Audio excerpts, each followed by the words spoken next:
Hagamos una pausa y abramos una puerta a la imaginación. La tarde está en plenitud, tu programa de arte y cultura.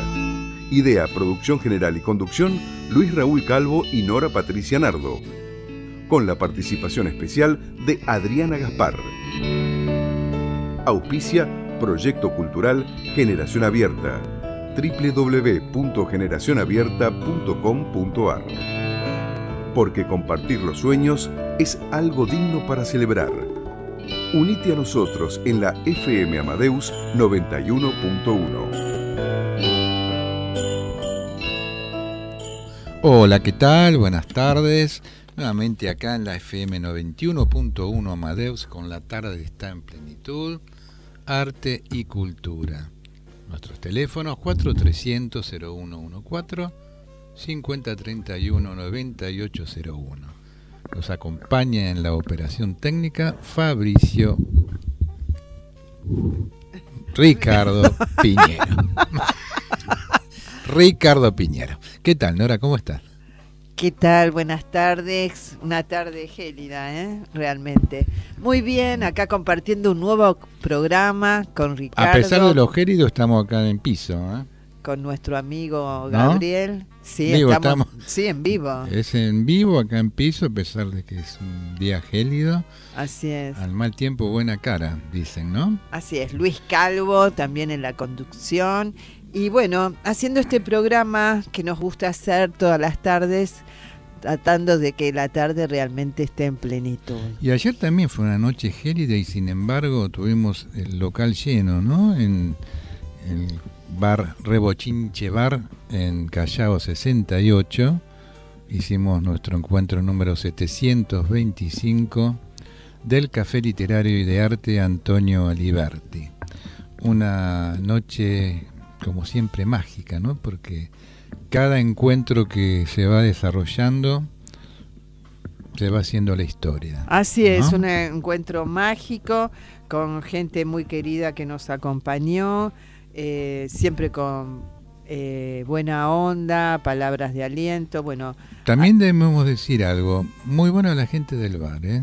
Sí, muy atenta. Muy atentas, muy cálidas, sí. Tanto Guadalupe, bueno, Mayra ahora no está viniendo, pero también ella, bueno, la dueña del lugar, muy atenta también con nosotros, nos ofreció el lugar para poder llevar a cabo el ciclo. Así es, y la música, ¿no? Y la música que acompañó. Bueno, la música Paco Rizzo y Oscar La Higuera y Selena Jankovic. Pero ¿qué tuvimos en Poeta en el Recuerdo? Bueno, en el Poeta en el Recuerdo tuvimos a Horacio Salas, un gran poeta, ¿no? Escritor, periodista, ensayista. Bueno, desde joven comenzó a escribir, ¿no? También estuvo exiliado unos años, bueno, ya de la época del 60, y a los 21 años escribió su primer poema que fue consagrado, y después el libro de Borges, y bueno, un montón de obra que queda no solo en el recuerdo, sino para ir a las bibliotecas virtuales o a las librerías. Porque fue un historiador también, aparte de poeta. Exacto, sí, sí. Bueno, sí. Después en el segmento de poesía, Rafael Vázquez, nos acompañaron Elena Erimendi, Alfredo Palacio, Karina Paz y el poeta chileno Iván Quesada, que está de paso en nuestro país. Ya me estuvo comentando que va a volver, así que vamos a reencontrarnos con él. Tuvimos un diálogo muy interesante, muy profundo con el poeta y profesor universitario Eduardo Romano. Así es. No lo conocíamos personalmente, sí lo conocíamos porque es un estudioso, aparte de poeta, un estudioso del tema de la literatura. Y creo que salió muy linda esa entrevista. La tenemos en el video que filmamos y que ya está en nuestro canal Generación Abierta en YouTube. Y después tuvimos en narraciones breves Susana Aguad a la escritora Olga Reni. Así que bueno, la organización a cargo de Julio Bepré, que no pudo venir, Vos, Nora, Adriana Gaspar, María Marta Donet y quien les habla, Luis Raúl Calvo. Nuestro próximo encuentro, para aquellos que quieran venir en la próxima y sumarse, seguro que la van a pasar muy bien. Va a ser el martes 19 de septiembre a las 18:45 horas. Repetimos el lugar: Rebochinche Bar, Avenida Callao 68. Muy interesante. ¿Seguimos con Colombia? Seguimos con Colombia y acá seguimos con un educador, investigador, pedagógico y director del Instituto Alberto Merani de Bogotá. Hablo de Julián de Zuviría. Él mismo se escribe como navegante del viaje a un mundo mejor, pedagogo hasta la médula, aprendiz incansable, amante de la música y buen contendiente. Mi vida, dice, transformar la educación. En el curso de su carrera ha realizado importantes contribuciones a la educación colombiana y latinoamericana. Ha formulado una nueva teoría pedagógica nutrida en la psicología y pedagogía contemporánea, según la cual la escuela debería dedicarse al desarrollo y no al aprendizaje. Es decir, que la función de la escuela debería consistir en enseñar a pensar, valorar y actuar a los estudiantes y no aprender múltiples informaciones sin significado para la vida. Bueno, esto es lo que siempre, ¿no?, uno pregona, justamente enseñar a pensar, valorar y actuar, ¿no?, a los estudiantes. Que puedan ir construyendo, ¿no?, su propio pensamiento propio. Claro, exactamente. Los principales referentes de esta concepción, conocida como pedagogía dialogantes, son Vygotsky, Vallon y Merani. En realidad Merani yo no tuve la oportunidad de verlo en la facu. Su aporte de mente. De Zuviría es pionero en Colombia del trabajo en la formación del talento, que inició en 1986, cuando ninguna institución estatal o privada lo había realizado en el país. Esto le permitió evaluar más de 10.000 jóvenes en los siguientes 15 años, seleccionar a 1.000 jóvenes con capacidades intelectuales muy altas, cuyo desarrollo siguió durante ese mismo periodo en el Instituto Alberto Merani. Este seguimiento le permitió evidenciar que las capacidades intelectuales tienen una participación muy baja para explicar los resultados académicos de un joven, que las inteligencias son diversas y altamente modificables. En consecuencia, ha podido verificar teórica y empíricamente que las inteligencias se modifican de manera sensible por la acción de los padres, maestros y de la cultura en general. Durante su carrera ha dirigido más de 800 seminarios de capacitación de docentes en los temas de competencias, desarrollo del pensamiento y desarrollo del talento en 16 países iberoamericanos, lo que ha permitido poner a prueba teóricamente sus innovadoras teorías. Ha sometido a validación su teoría pedagógica, creando para ello el Instituto Alberto Merani, profunda innovación educativa que puso a prueba la pedagogía dialogante, la cual nosotros siempre, por supuesto que apoyamos. Exactamente. Compartimos. Este modelo ha sido validado en las pruebas de estado Saber Grado 11, en las cuales el desempeño de sus estudiantes han ubicado a la institución en el primer lugar nacional en los años 2000, 2003, 2005, 2006 y 2007. Y en primer lugar acumulado para los dos calendarios entre el 2000 y el 2010. Estos resultados son especialmente importantes dado que el Merani no se sigue el currículo del MEN y se trabaja con currículos, sistemas de capacitación y ascenso y textos propios. En el campo de la formación docente ha diseñado pruebas para evaluar las tendencias pedagógicas de un maestro, al tiempo que para orientar a padres y madres de familia, con lo que ha producido un instrumento para identificar estilos de autoridad. Esto también es interesante.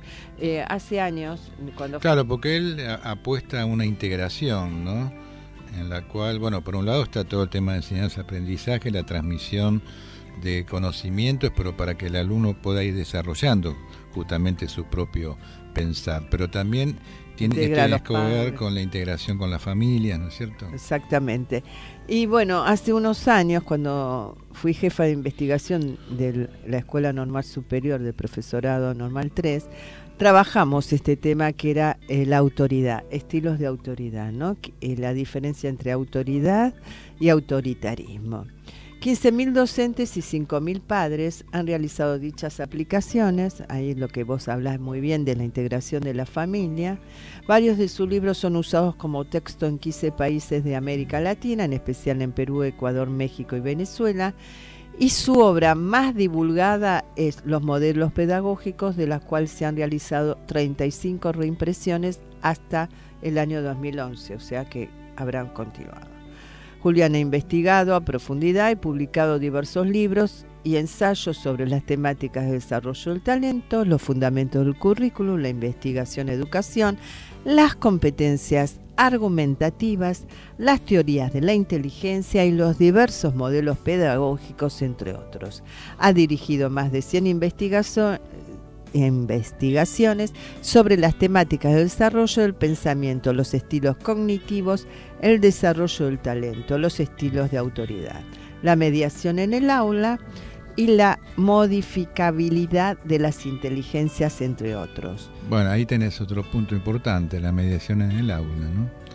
Esto también es de alguna manera es coherente con el pensamiento de él. ¿Por qué? Porque una mediación que implica que haya dos partes en conflicto y hay un tercero, ¿no?, que va a ser el mediador, que va a tratar que esas partes que están en conflicto puedan escucharse mutuamente y a partir de ahí, ¿no?, con la ayuda de él, que ellos puedan hacer un acuerdo, ¿no?, de la problemática que tienen, en la cual los dos, como dice la mediación, salgan ganando, ¿no? Ninguno pierda. Pero bueno, esto apuesta justamente a esto, ¿no? Al pensar, diálogo, a escuchar, al diálogo, a la empatía. Y esto que decías vos también es muy interesante, a lo mejor justamente referenciarlo y poder establecer la diferencia entre qué es autoridad y qué es autoritarismo. Exactamente. Esto a veces no está bien ni consolidado dentro de la institución y tampoco en la formación de los docentes y no saben cómo en realidad tiene que ver también con la manera de cómo se posicionan frente a los alumnos, la manera de tomar decisiones y las sanciones si fueran necesarias, ¿no es cierto? Entonces, autoridad no es gritar, ¿no? Sino que, bueno, es justamente esto que estamos hablando, que tiene que ver con el diálogo, ¿no? Con el diálogo y también con poder entender, ¿no?, qué puede estar pasando con ese estudiante o ese estudiante que está de pronto con alguna problemática, pero digamos siempre desde el lugar del docente, ¿no? Exactamente. Que eso también lo hemos señalado. El docente tiene que ser docente, el eso alumno, sería alumno. La autoridad epistémica. El docente tiene que saber, tiene que tener el saber.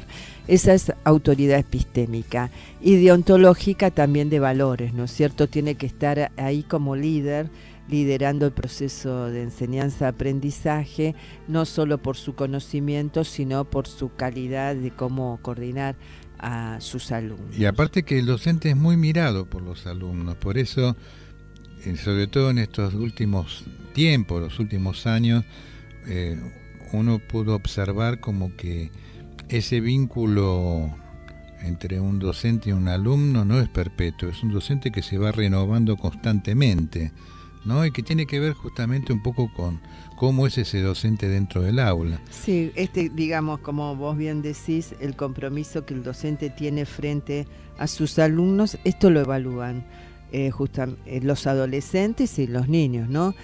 Cómo se posiciona el docente frente al aprendizaje y frente a sus alumnos, qué responsabilidad tiene, cómo toma su tarea, cómo evalúa a sus alumnos, qué compromiso.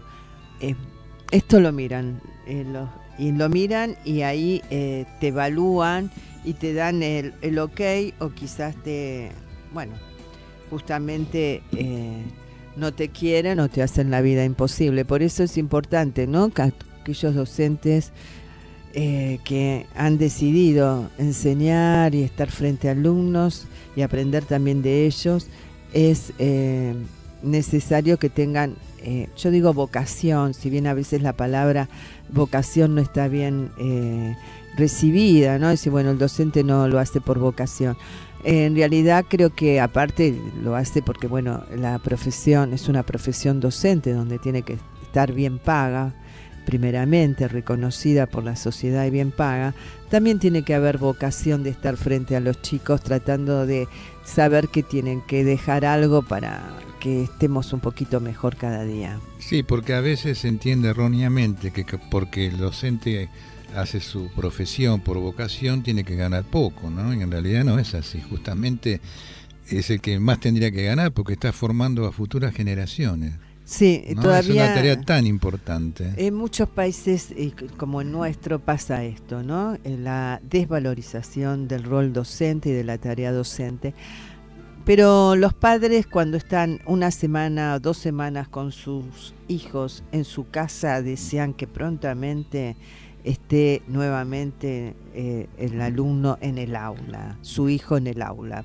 Y no es lo mismo, en su casa tiene a una criatura de vacaciones y en el aula tenés aulas de más de 30 y pico de pibes. Claro, y aparte considerando que el docente de las últimas décadas no es solamente alguien que trata de transmitir conocimientos para que sus alumnos aprendan, es un agente social porque prácticamente tiene que estar mirando qué le puede estar ocurriendo a cada alumno, qué problema puede tener. Ya desde el propio Estado baja una línea que tiene que ver con esa mirada que tiene que tener el docente. Por eso decimos también que justamente es una de las profesiones que tendría que estar más valorizadas, ¿no es cierto? Y por lo tanto tan necesario mejores pagas, ¿no? Este diálogo que hace referencia el autor que estuvimos hablando hoy, que el diálogo entre la familia y los docentes. Lo explica también Julián de Subirías Semper, que nació en Bogotá, Colombia, el 23 de julio de 1956. Muy bien. Bueno, vamos a ir a Música Sin Fronteras. Seguimos, lógicamente, con Colombia. Estamos con cantautores. Ya la semana pasada tuvimos uno de ellos, pero cantautores que han hecho historia, ¿no? En este caso nos referimos a el dúo Ana y Jaime, un dúo musical colombiano conformado por los hermanos Ana y Jaime Valencia Aristizábal. El grupo estuvo activo entre 1969 y 1986, con fugaces reapariciones en 1989, 1991, luego del 97 al 2000 y de forma intermitente en el nuevo milenio, hasta su separación definitiva con un concierto de despedida en Bogotá en el año 2019. Ellos han practicado en esta extensa carrera un poco la música, la canción de protesta, la balada pop, con diferentes ediciones, ¿no?, que han realizado a lo largo de los años de sus discos. Irrumpieron en la escena musical colombiana con baladas y música de protesta a fines de los años 60. En 1969 se dieron a conocer en un concurso de la emisora Radio 15 que promovía Alfonso Lizarazo y que apoyaba nuevos talentos. Algunas de las canciones más exitosas de Ana y Jaime son Café y Petróleo, Estaciones en el Sol. Ricardo Semillas tiene que ver con la memoria de este líder social y político y ideólogo revolucionario que fue asesinado en el año 1985, ¿no? Después de la separación del dúo, Jaime se dedicó a componer jingles para comerciales. Ana se casó con un músico colombiano y desde entonces reside en Venezuela. Grabaron un nuevo disco en 1997 con canciones nuevas y versiones de clásicos como los que citamos recién, ¿no? Por ejemplo, Café y Petróleo. Ahora vamos a escucharlos a ambos con el tema Ni Chicha ni Limonada. Adelante, por favor. Ni chicha ni limonada. Música sin fronteras.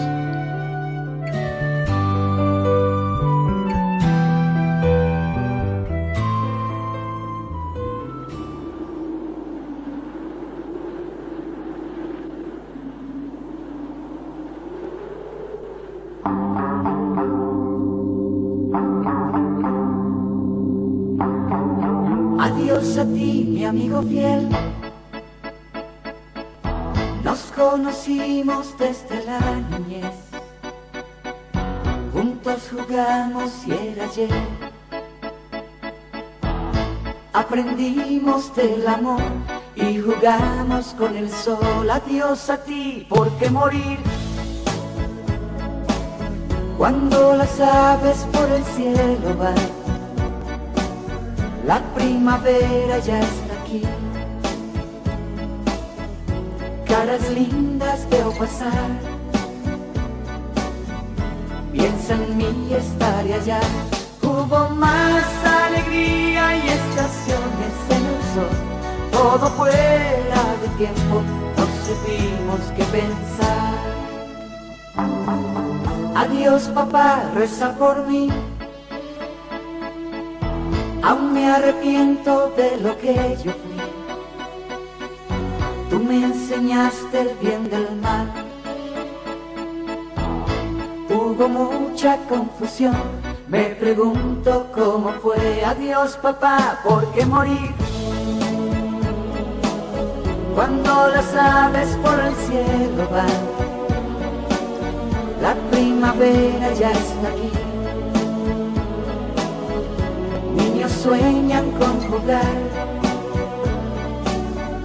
piensa en mí, estaré allá. Hubo más alegría y estaciones en el sol, pero el vino y la canción ya se fueron con el sol.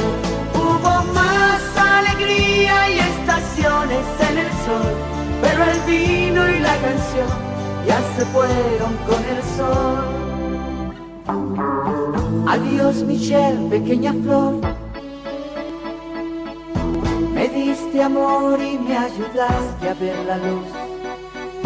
Me levantabas con amor cuando estaba triste en mí, todo lo que yo sufrí. Adiós Michelle, ¿por qué morir? Cuando las aves por el cielo van, la primavera ya está aquí,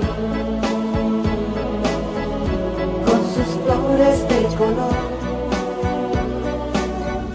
Si estuviéramos los dos, hubo más alegría y estaciones en el sol, y las estrellas que había eran solo las del mar. Hubo más alegría y estaciones en el sol, pero el vino y la canción ya se fueron con el sol. Hubo más alegría y estaciones en el sol, todo fuera de tiempo, no supimos qué pensar. Hubo más alegría y estaciones en el sol, pero el vino y la canción ya se fueron con el sol. Hubo más alegría y estaciones en el sol, pero el vino y la canción. Bueno, escuchamos a Ana y Jaime, no en el tema ni chicha ni limona, sino Estaciones en el Sol. Un tema muy lindo, ¿no? Sí, de época, ¿no? Me hizo acordar otras épocas. Sí, totalmente. Bueno, tiene que ver con esas épocas. Exactamente. Claro. Acá nos dice Ricardo principios de 70, de los años 70. Bueno, vamos a ir al segmento de artes visuales con Adriana Gaspar. Adelante. Artes visuales, artistas, movimientos y vanguardias.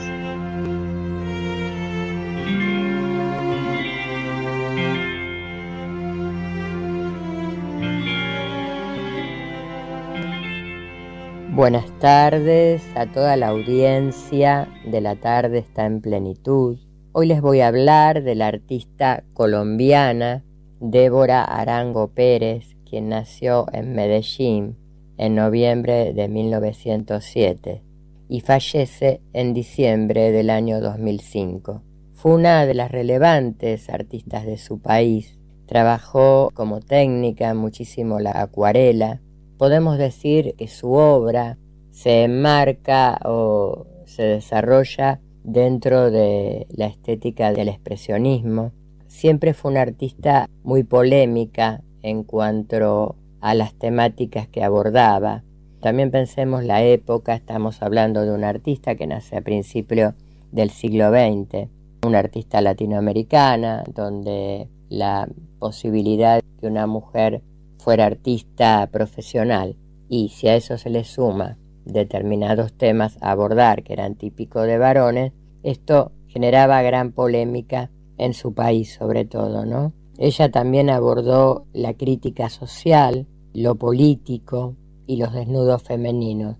Podemos decir que son tres temáticas que no solía abordar una mujer por aquellos tiempos. Con respecto un poco a su historia de vida, ¿no? Siempre fue una artista muy rebelde, pero esta rebeldía comienza en su niñez, cuando quizás en complicidad con algunos familiares realizaba de pronto deportes que no eran tan bien vistos para que los desarrolle, por ejemplo, una mujer, ¿no? En 1939 ella participa en una exposición en el Club Unión y obtiene un premio importante. Allí, bueno, quizás es la primer polémica, ¿no?, que se desata en la prensa, y esto hace que un poco se politiza la premiación, ¿no?, porque de lo que se le acusa, ¿no?, es una palabra muy fuerte que me parece terrible, es de realizar obras impúdicas e indecentes. Algunos de los artistas que también exponen se quejan de la premiación, pero yo creo que lo que molestó en su momento, ¿no?, lo primero que molesta es la premiación a una mujer, cuando de pronto había artistas de trayectoria que no fueron premiados. La muestra que lógicamente despierta grandes polémicas porque se expone dentro de un ámbito, podemos decir, académico, institucional y conservador. Incluso ella estuvo a punto de ser excomulgada por las reiteradas quejas que tenía de la Liga de Decencia de Medellín por lo inmoral en sus obras. Repito que fue por los temas que dije al comienzo, ¿no? Porque, bueno, la realidad lo que molestaba eran que fueran temas abordados por una mujer. Ella comienza de pronto a abordar una sátira política en la que interpreta diferentes eventos y un poco ese clima de ansiedad, de violencia que se vivía por aquel momento, lo utiliza con metáforas zoológicas en su arte para aludir aspectos que tenían que ver con lo político, con lo social. Por supuesto que esto era una irrupción importante también en el ámbito artístico, más allá de su género, ¿no? Una irrupción importante sobre todo en un ámbito institucional, en un ámbito conservador, y más haciéndolo una mujer. Desde mediados de la década del 40, ella se interesa mucho por realizar frescos y viaja a México, se prepara, trabaja unos frescos muy interesantes con la técnica de la acuarela, algo no tan común para trabajar esta disciplina de los frescos. Ella, por aquel momento, incluso en la década del 50, viaja por distintos países, España, Inglaterra, Francia, Austria, exponiendo sus obras. Incluso ella expone una serie de obras en Madrid, una serie de cuadros. Allí también tuvo censura porque las autoridades franquistas mandaron al otro día a levantar su obra, ¿no? O sea que ella no solo vive la censura de su país, sino también de otros países que por aquel momento vivían dentro de un marco dictatorial. Fue la primera mujer colombiana que se atreve a pintar desnudos, y este hecho, por supuesto, levantó muchas críticas, pero por sobre todo fue una artista que se atrevió, que se propuso realizar su obra, que se propuso irrumpir con su propia identidad en un ámbito conservador, en un ámbito muy habilitado para los varones. Sin embargo, ella fue una de las grandes artistas con el tiempo muy reconocidas, más allá de todas estas actitudes que según sus pares y según estas asociaciones conservadoras, la artista provocaba. Creo que es muy importante hablar de ella, porque cuántas artistas latinoamericanas tuvieron que pasar por esto, ¿no? y quizás muchas no son tan visibilizadas, justamente por tener la aptitud que han tenido. Siempre sus pinceladas tenían un tono dramático y el color era muy importante para expresarlo. Las temáticas siempre tenían que ver con lo político, lo social. Esto le otorgaba al espectador una herramienta para reflexionar acerca de lo que estaba pasando, y seguramente era una de las situaciones o uno de los procesos del artista que más molestaba al conservadurismo de su país. Les dejo una semblanza de este artista y con esto me despido. Muy bien, escuchamos a Diana Gaspar en su segmento de artes visuales. Excelente. Bueno, tenemos llamados de amigos, Silvia Román, Cristina Rando, que bueno, siempre agradecemos por el hecho de que difunde el flyer, como tantos otros amigos que una vez que reciben la programación difunden este programa. Sí, comparten, ¿no? Comparten las programaciones que nosotros subimos por las redes, los cuales es algo que destacamos mucho porque es un acto de generosidad muy linda. Bueno, de Mayra Delman, para conmemorar el 10º aniversario de su muerte, alguien pasa y pregunta por los jazmines, madre, y yo guardo silencio. Las palabras no acuden en mi ayuda, se esconden en el fondo del pecho, por no subir vestidas de luto hasta mi boca y derramarse luego en un río de lágrimas. No sé si tú recuerdas los días aún tempranos en que ibas como un ángel por el jardín y dabas a los lirios y rosas su regalo de agua, y las hojas marchitas recogías en esa tu marea tan suave de tratar a las plantas y a los que se acercaban a tu amistad perfecta. Yo sí recuerdo, madre, tu oficio de ser tierna y fina como el aire.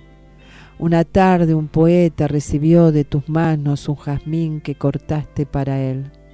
Con asombro te miró largamente y se llevó a los labios reverente la flor.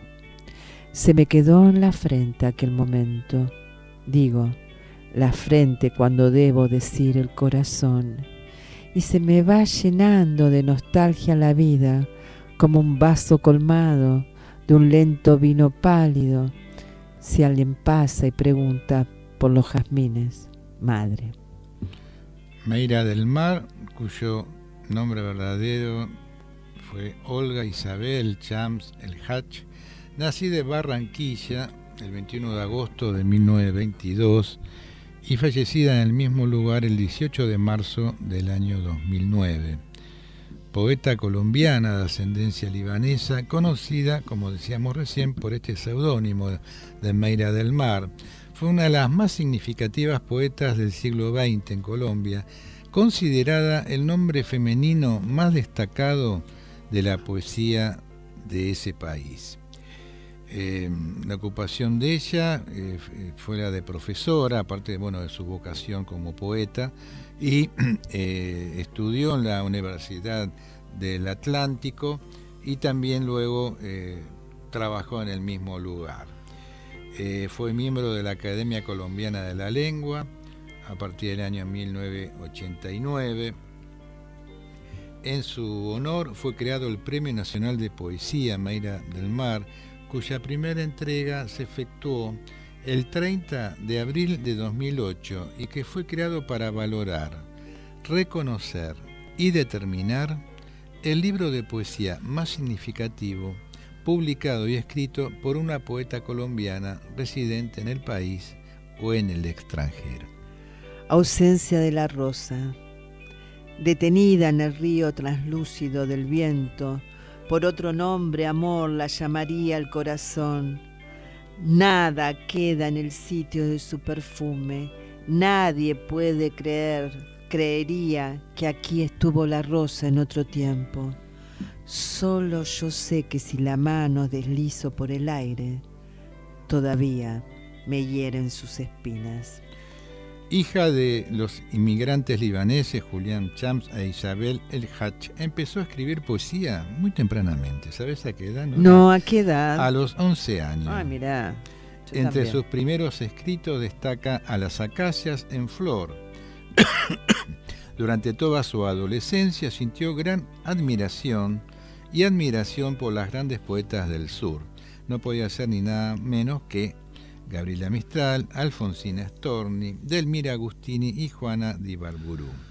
En el ámbito local, la poeta siempre se declaró admiradora de Amira de la Rosa y también manifestó su gusto por Gustavo Adolfo Bécquer, Pablo Neruda, Aurelio Arturo, Raúl Gómez Yatín, Miguel de Cervantes y Miguel Iriarte. Todos en algún momento nos sentimos atraídos por Gustavo Adolfo Bécquer. Sí, desde chiquita. Creo que fue el primer libro de poemas que leí que aprendí de memoria. Sí, aparte, leyéndolo a Bécquer uno descubre que es más. Bécquer es mucho más. Que es poesía, por ejemplo, es más que eso. No, claro, es más un poco de de esa figura en la cual se lo puso, ¿no? Sí. Media cursi en algún aspecto. Sí, no, pero bueno, la poesía y las leyendas de Bécquer son una gran profundidad. Sí. Uno de los poemas que yo justamente musicalicé de Gustavo Adolfo Bécquer es Será verdad que cuando toca el cielo, y es realmente de una profundidad existencial muy fuerte ese poema. Digo cursi en el sentido que como el tema, como el amor, claro, pero el amor también es medio cursi, ¿no? Sí, el amor que no se anima a mucho, sino a mirarla desde afuera. Entonces, este tipo de cosas a veces lo que hace es como desmerecer la verdadera estatura que tuvo Gustavo Adolfo Bécquer. Unas figuras y unas metáforas increíbles, claro, ¿no? en su poesía. A mí me ayudó mucho en aquellos años en los cuales yo empecé a leer poesía, y uno fue el Bécquer, un estudio muy interesante de Dámaso Alonso, un estudioso de la poesía española, que hace todo un estudio muy, muy interesante de la poética de Bécquer. También tiene otro libro muy valioso sobre Neruda, ¿no? Pero en el caso de Bécquer, un libro realmente fantástico. Yo me acuerdo que comencé con Bécquer, que amaba, también Amado Nervo, que también la admiraba con su forma de decir las cosas, y bueno, Neruda, increíble. ¿Te leo otro poema? Dale. A todos nuestros oyentes. Entretenimiento. Dejo este amor aquí, para que el viento lo deshaga y lo lleve a caminar la tierra. No quiero su daga sobre mi pecho, ni su lenta cenidura de espinas en la frente de mis sueños. Que lo miren mis ojos, vuelto nube, aire de abril, sombra de golondrina. En los espejos frágiles del mar, trémula lluvia repetida sin fin sobre los árboles. Tal vez un día, tú que no supiste retener en las manos su júbilo perfecto, conocerás su rostro en un perfume o en la súbita muerte de una rosa. Bueno, acá hay un aspecto interesante que hace al desarrollo de esta poeta y cómo se va construyendo, ¿no? Dice, en 1937 sus primeras poesías, Tú me crees de piedra, Cadena, Promesa y El regalo de la lluvia, son publicadas en la sección Poetisas de América de la revista cubana Vanidades. En el momento de enviar sus poesías decide adoptar el seudónimo Meira del Mar. Principalmente, ¿sabes por qué? No. Para evitar que sus padres y amigos reconociesen la autora de la obra. Ah. Meira parte de la modificación del nombre Omaira, de origen árabe, y del mar resulta de su amor y atracción por el mar. Meses después, su obra adquiere popularidad y periódicos y medios nacionales empiezan a publicarla. Entonces vuelve a aparecer en Vanidades, esta publicación cubana, con la publicación de los poemas Romance del Recuerdo, Vuelo, El Encuentro y El Vendedor de Flores.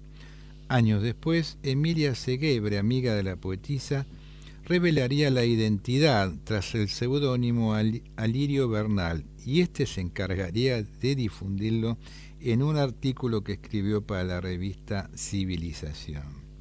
A partir a petición y ante la insistencia de sus amigos Ignacio Reyes Posada, Carlos Osío Nogueira, Héctor Rojas Geracio y Alirio Bernal, publica en 1942 su primer libro, que se llama Alba de Olvido.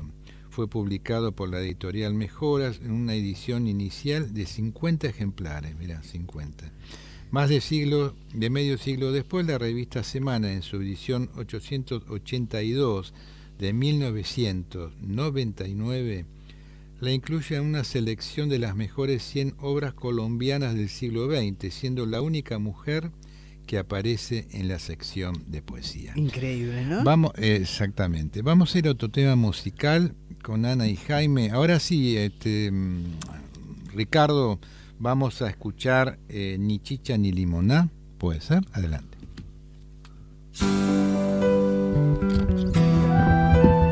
Música sin fronteras.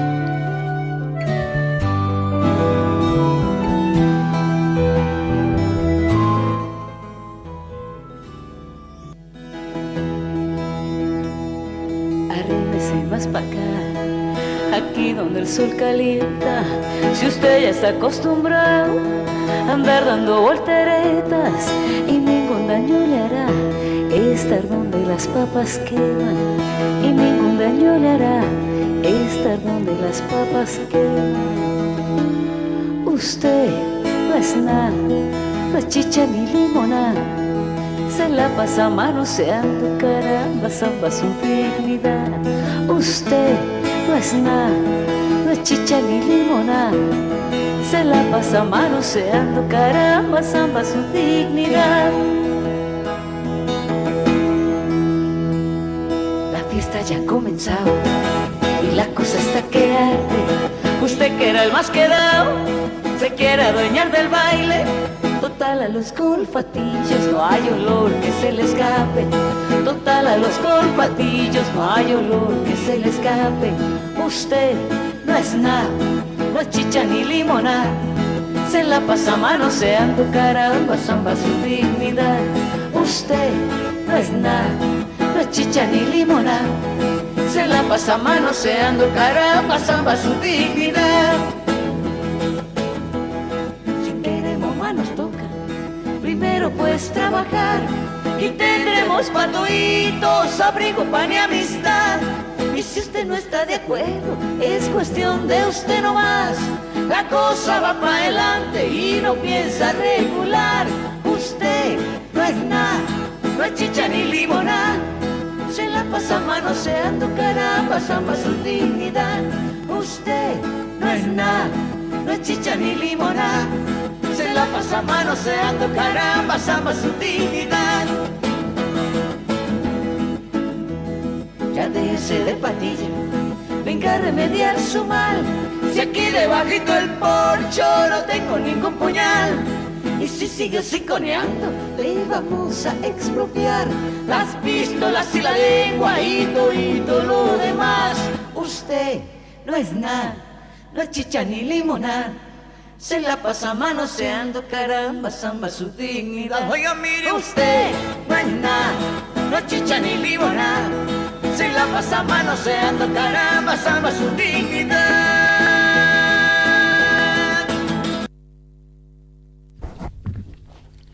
Qué lindo tema, realmente. Este sí era Ni Chicha ni Limoná, en la voz de Ana y Jaime. Bueno, estábamos hablando de esta poeta Media del Mar. Curioso, ¿no? La forma como a veces se desarrollan las cosas en la vida. Digo, por esta, en primera instancia, como esta cierta timidez, ¿no? Exacto. En poder exponerse con su propio nombre, con sus poemas, y poner un seudónimo, ¿no? Difícil también en esta época, si decimos que después en el año 1995, creo que dijiste, era la única 100 mujeres poetas que era nombrada como mujer. Huésped sin sombra, nada deja mi paso por la tierra, en el momento de callado viaje, de llevar lo que al nacer me traje, el rostro en paz y el corazón en guerra. Ninguna voz repetirá la mía de nostálgico ardor y fiel asombro. La voz estremecida con que nombro al mar, la rosa, la melancolía. No volverán mis ojos renacidos de la noche a la vida siempre ilesa, a beber como un vino la belleza de los mágicos cielos encendidos. Esta sangre sedienta de hermosura por otras venas no será cobrada, no habrá manos que tomen de pasada la viva antorcha que en mis manos dura, ni frente que mi sueño mutilado recoja y cumpla victoriosamente. Conjuga mi existir tiempo presente sin futuro después de su pasado. Termino de mí misma, me rodeo con el anillo cegador del canto, vana marea de pasión y llanto, en mí naufraga cuanto miro y creo. A nadie doy mi soledad, conmigo vuelve a la orilla del pavor ignota. Mido en silencio la final derrota, tiemblo del día, pero no lo digo. Bueno, decíamos que había publicado en 1942 su primer libro, Alba de Olvido. Al tiempo de publicarlo decidió enviarle una carta con sus poesías y su primer libro a una de sus admiradas, es decir, a Juana de Ibarburu, domiciliada por ese entonces en Montevideo, para solicitar su opinión sobre las mismas. Tiempo después, la poetisa manifestaría que la hermosa misiva que recibió como respuesta fue la razón que la impulsó a seguir escribiendo. En 1944 fue publicado su segundo libro de poesía, Sitio del Amor. 2 años después, en 1946, publica su tercer libro, Verdad del Sueño. En 1950 ofrece su primer recital público en la Biblioteca Nacional de Colombia por invitación de Carlos López Narváez. En esa ocasión es dirigida por Eduardo Carranza.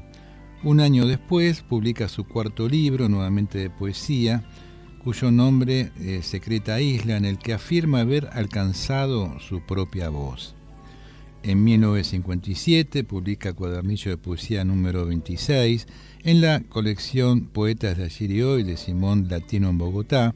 Tiempo después, esta obra sería publicada en Buenos Aires. A pesar de su gran reconocimiento a nivel nacional, ningún libro de la poeta ha sido publicada por una entidad oficial o estatal. Ella manifestó su descontento por el estado de abandono absoluto en el que se encuentran libros de autores altamente reconocidos. Bueno, esta problemática parece común, ¿no?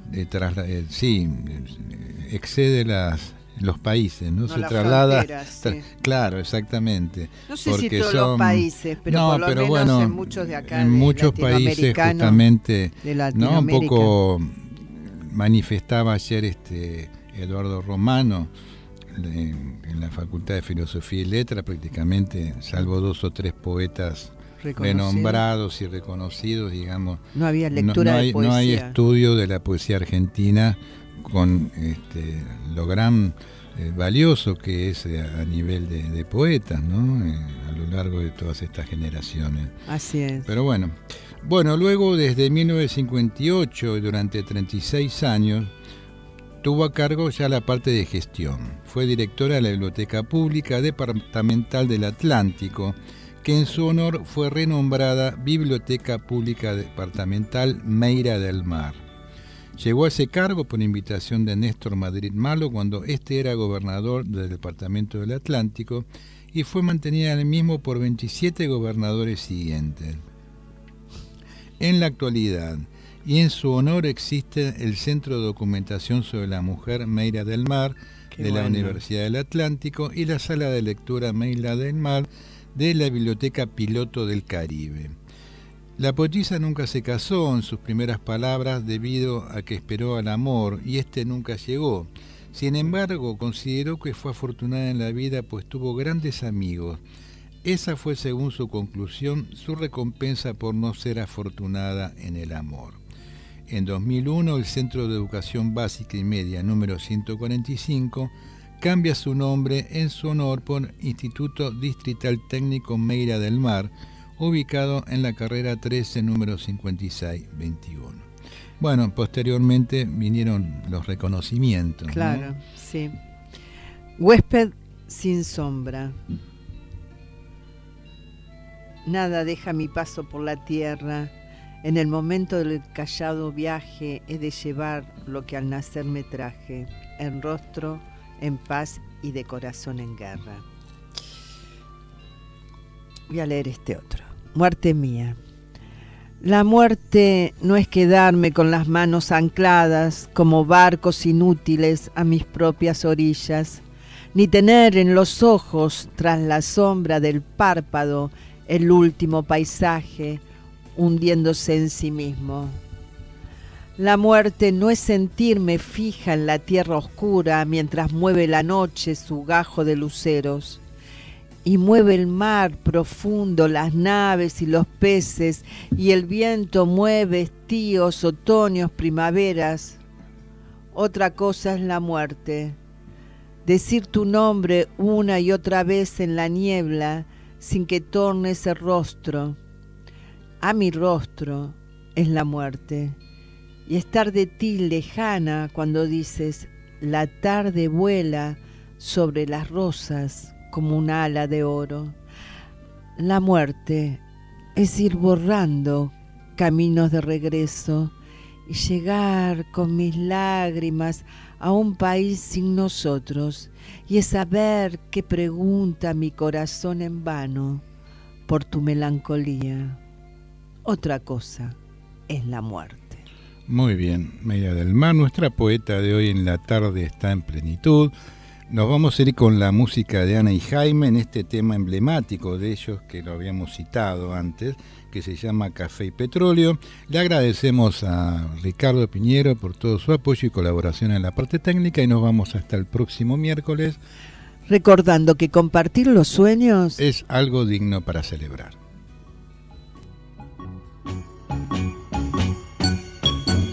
Tu patria es mi patria, tu problema es mi problema. Gente, gente, tu bandera es mi bandera. Amarillo, oro, azul, sangre azul. Y el pobre rojo, sangre que sangra, que sangra, que sangra. Tu patria es mi patria, tu problema es mi problema. Gente, gente, tu bandera es mi bandera. Amarillo, oro, azul, sangre azul. Y el pobre rojo, sangre que sangra, que sangra, que sangra. Café y petróleo, cumbia del mar, joropo del llano, aguardiente y ron. Hola chico, a la Coca-Cola, concha le vale, como son las vainas. A 5 el saco, al 8 el barril. Vento, vento, vento, vento, vento, vento. ¿Quién da más? Nadie da más. Entonces vendido a la Coffee Petroleum Company.